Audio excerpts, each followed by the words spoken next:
Saludos jóvenes, iniciamos nuestro encuentro 17 y 18 de este segundo momento, donde estaremos desarrollando el referente teórico estequiometría. Antes de iniciar con el desarrollo del contenido, es importante tener en claro qué es la estequiometría o a qué hacemos referencia al utilizar el término estequiometría. Bien, la estequiometría es un campo de estudio de la química que nos ayuda a determinar la cantidad de sustancias consumidas y producidas en las reacciones químicas.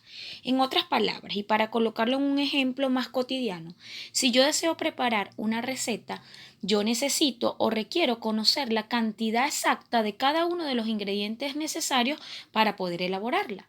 Igualmente ocurre en los procesos químicos.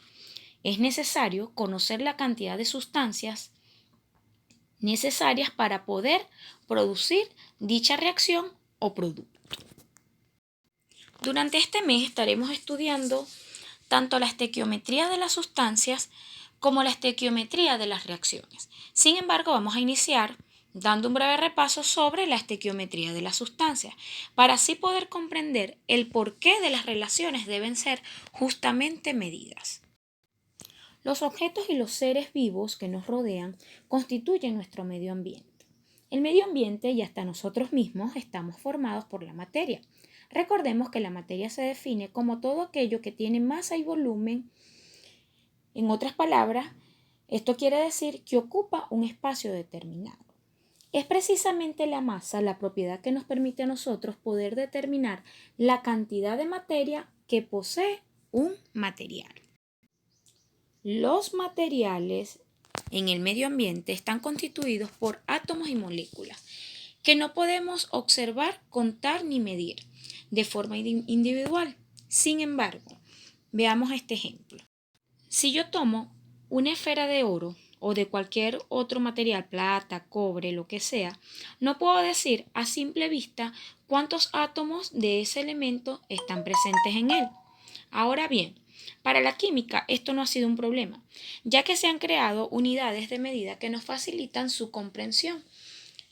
De esta forma podemos contar partículas submicroscópicas, es decir, que no están vistas a simple vista, a través de mecanismos macroscópicos, como lo es la cantidad de sustancia cuya unidad es el mol.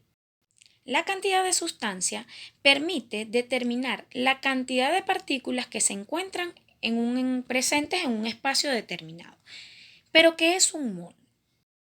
Un mol es aquella cantidad de sustancias que contiene el mismo número de unidades elementales, ya sean átomos, moléculas, iones, entre otros tipos de partículas. Para comprender mejor este concepto, vamos a establecer una relación entre lo que es una docena y lo que es un mol. Sin importar de qué material se trate, sabemos que una docena siempre va a representar 12 unidades. Un ejemplo, si yo hablo de una docena de metras, yo sé que tengo 12 metras. Si hablo de una docena de pelotas, sé que tengo 12 pelotas. Es decir, siempre una docena me va a representar un número 12 de los elementos que yo quiera contabilizar en ese entonces. Asimismo, un mol siempre representa 6,02 por 10 a la 23 partículas, ya sean átomos, moléculas o iones, entre otras. Es decir, un mol de átomos de elementos representa para mí 6,02 por 10 a la 23 partículas de ese elemento. En otras palabras, un mol es una cantidad de sustancia que contiene el número de Avogadro de partículas, que es ese 6,022 por 10 a la 23.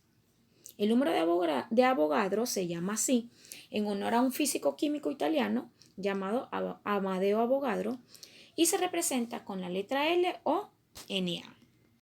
Como dijimos, la cantidad de sustancia expresada en moles se representa con la letra N. No importa la definición que se utilice para el mol, siempre se cumple que un mol de átomo contiene 6,02 por 10 a la 23 átomos, mientras que un mol de moléculas va a contener 6,02 por 10 a la 23 moléculas. Un mol de iones, electrones o protones va a tener 6,02 por 10 a la 23 iones, electrones o protones.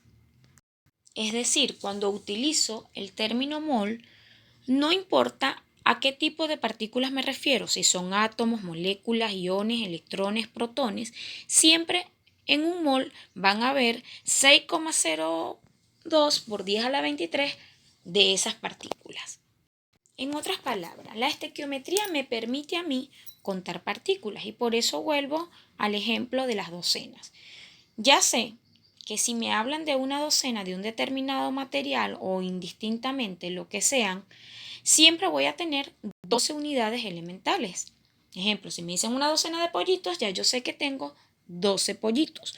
Cuando hablo del número de Avogadro, yo sé que se hace referencia a 6,02 por 10 a la 23 partículas. Pero esas partículas, ¿qué pueden ser? Pueden ser átomos, pueden ser moléculas, iones, electrones o protones. Para comprender un poco mejor esto, vamos a pensar un poquito en un paquete de granos. En este caso vamos a tomar como ejemplo un paquete de 1 kilo de arroz. Los granos de arroz son difíciles de contar, pero es posible predecir su cantidad en un paquete, sin necesidad de contarlos a todos. Es decir, si yo tomo un paquete de 1 kilo, yo sé que hay 1 kilo de arroz, pero no sé exactamente cuántos granitos de arroz hay. Imagínense tenerme que poner a contar cada uno de esos granitos. Sería una tarea bastante difícil. Lo mismo ocurre con los átomos y las moléculas. Contar cada uno de los átomos y moléculas presentes en un elemento resultaría imposible. Sin embargo, utilizando este número de Avogadro, que es 6,02 por 10 a la 23, es posible conocer la cantidad de partículas presentes en un volumen o masa definida. A diferencia de los granos de arroz, en la química, cada átomo tiene una masa invariable, como les decía anteriormente. Yo puedo tomar un paquete de arroz y sé que allí hay 1 kilo de arroz, pero no sé exactamente la cantidad de masa que hay en cada granito de arroz. Ahora bien, en química no sucede esto. Por ejemplo, un mol de moléculas de agua que contiene 2 átomos de hidrógeno y 1 de oxígeno, sé que contiene 6,02 por 10 a la 23 moléculas de agua. Y ese número de moléculas siempre va a tener una masa exacta de 18 gramos. La siguiente tabla me describe el por qué el agua y el oxígeno contienen cierta cantidad de gramos o de unidades de masa atómica. Por ejemplo, un átomo de hidrógeno tiene una masa de 1 unidad de masa atómica. Una molécula de oxígeno conformada por 2 átomos de oxígeno siempre va a tener 32 unidades de masa atómica. ¿Por qué? Porque cada uno de los átomos contiene 16. Por 2 sería 32. Ahora bien, una molécula de agua tiene una masa de, consideremos primero el hidrógeno. ¿Cuántos hidrógenos tiene? 2. Por 1 unidad de masa atómica serían 2 unidades de masa atómica solo por el hidrógeno. Y de oxígeno tiene 1. Por 16 unidades de masa atómica serían 16 unidades de masa atómica. Si sumo las unidades de masa atómica del hidrógeno y el oxígeno, esto me daría un total de 18 unidades de masa atómica. Lo mismo sucede cuando considero esto en gramos. Por ejemplo, por el hidrógeno tendría 2 gramos, por el oxígeno tendría 16 gramos. En total serían 18 gramos. En definitiva, un mol de sustancia siempre me representa un número fijo de partículas que tiene una masa fija.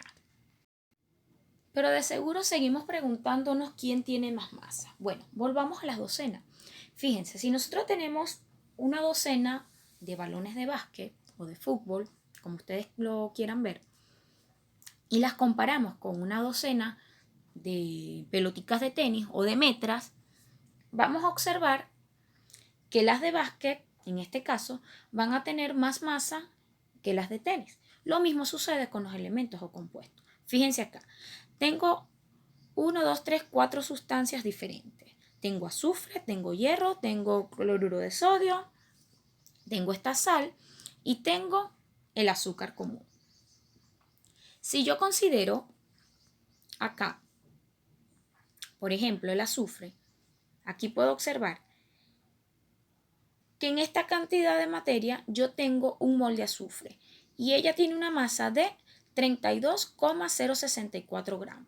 Si la comparo con el hierro, observo que tengo también un mol de hierro, pero su masa va a ser 55,842 gramos. Si me voy a la sal, observo la cantidad que tengo, 58,45. Se ve en espacio y en cantidad diferente, pero siempre tiene el mismo mol. Y así sucesivamente con los otros compuestos. En otras palabras, en cada uno de estos recipientes hay contenido un mol de cada una de esas sustancias, pero cada una de ellas tiene una masa diferente y ocupa un volumen diferente. Para ello vamos a analizar el siguiente ejemplo. Se tienen 27 esferas de oro. Recuerden el símbolo del oro. Supongamos que cada una de esas esferas tiene una masa exacta de 15 gramos. Es decir, si yo llevo una por una esas esferas a una balanza, ellas me van a pesar exactamente lo mismo, 15 gramos. Si yo mido ese grupo completo, me daría un total de 405 gramos. Es decir, si yo coloco las 27 esferas en la balanza, me debe marcar 405 gramos. ¿Por qué? Porque 27 por 15 son 405. Ahora bien, si yo tomo al azar una cantidad de las mismas esferas, es decir, introduzco la mano y agarro cierta cantidad de esferas, la llevo a la balanza y resulta que la balanza ahora me marca 315 gramos. ¿Cuántas esferas habré tomado entonces? Exactamente, 21. ¿Por qué? Sencillo, porque si yo divido 315 entre 15 me dará como resultado 21. Ahora bien, si yo tomo 10 esferas, la masa será 150. ¿Por qué? Porque si multiplico las 10 esferas por los 15 gramos que pesa cada uno, obtendré 150. Esto nos permite concluir que conociendo la masa de cada esfera, podemos siempre conocer la cantidad de esferas y viceversa. De esta forma, podremos concluir o decir que la masa de un elemento en unidades de masa atómica es numéricamente igual a la masa de un mol de los átomos, lo que conocemos como masa molar atómica, de este elemento expresada en gramos. A eso me refería cuando explicaba la tablita del agua, en relación a la comparación que se hacía entre las unidades de masa atómica y las unidades en gramos. En la tabla periódica, la masa atómica del oro es 197 unidades de masa atómica, es decir, que un mol de oro contiene 197 gramos de átomos de masa molar atómica. Y a su vez, un mol de oro contiene 6,02 por 10 a la 23 átomos de este metal. Ahora bien, conociendo estos valores y volviendo al ejemplo de las esferas, sería interesante conocer cuántos átomos de oro contiene cada una de esas 27 esferas. Para ello puedo plantear lo siguiente. En primer lugar, debo identificar los datos y digo, ¿con qué sustancia estoy trabajando? Con el oro. ¿Cuánto es su masa? 15 gramos. ¿Por qué? Porque, en las especificaciones se dijo que cada una de las masas contenía que cada una de las esferas contenía 15 gramos. Entonces, ¿qué necesito hacer? Determinar el número de átomos que contiene cada una de esas esferas. Por definición, sé que moles es igual a la masa en gramos entre la masa atómica en gramos. En este caso vamos a calcular los moles buscando representar la cantidad de átomos que contiene cada una de esas esferas. Entonces yo digo, cada una de esas esferas tiene una masa de 15 gramos. Lo divido entre su masa atómica, que lo obtengo en la tabla periódica, que son 197 gramos sobre mol. Al dividir 15 entre 197, esto me dará como resultado 0,137 moles.